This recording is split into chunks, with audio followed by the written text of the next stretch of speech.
When AI exploded, I should have been over the moon and excited.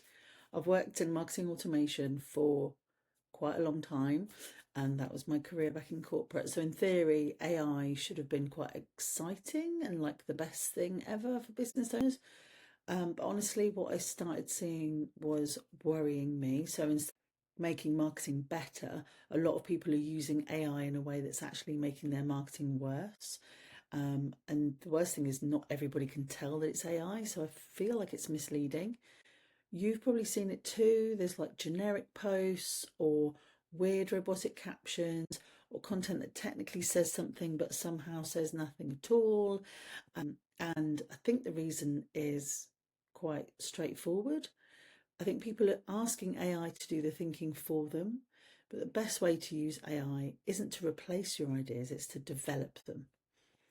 Um, if we haven't met already, my name's Lucy Murphy. I'm the founder of Aligned AI Marketing, and I'm on a mission to help you understand how AI can actually help you and work for you, and use it in an ethical way. So rather than replacing your ideas, I think if you can develop them with AI, if you're going to use it, then hopefully this framework will help you. So I like to use the framework which is think, prompt, think. So you don't just go to GPT and say, give me an idea for a post. What you do is you think about the best possible message that you want to convey to your audience, like what's going to help them today, what helped you when you were a couple of steps behind where you are now, and then put that into ChatGPT and prompt it in a way that says you're an expert YouTube script writer, or you're an expert in, and then insert your industry. And then you can actually draw on the correct kind of information rather than just giving it, very generic instructions.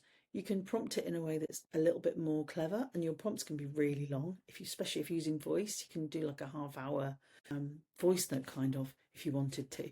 So then once you've prompted again, and then it gives you a response, then you get to think a second time. So once you've had it's still fresh in your memory, what it is you're trying to convey, but you thought first, then you prompted, and then you can analyze it again. And you can go through that process over and over. But if you start with prompt, then I think we can all safely say that our outputs are going to be pretty generic. So think first and then prompt, and so on. And then once you start using AI like that, then it starts being a little bit more useful in your business rather than overwhelming.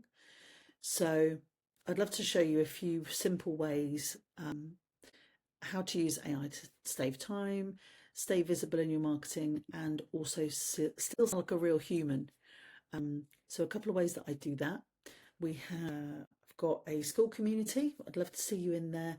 Free education, and some services that are super useful. It revolves around marketing. So anything that is to do with creating content and distributing content without sounding like a robot still holds your values. You can create a custom GPT. I've got a guide in there about how to use Lovable to create your own app for your business. So and there's other stuff in there too. But I wanted to keep this video short because it's my first one around this particular topic.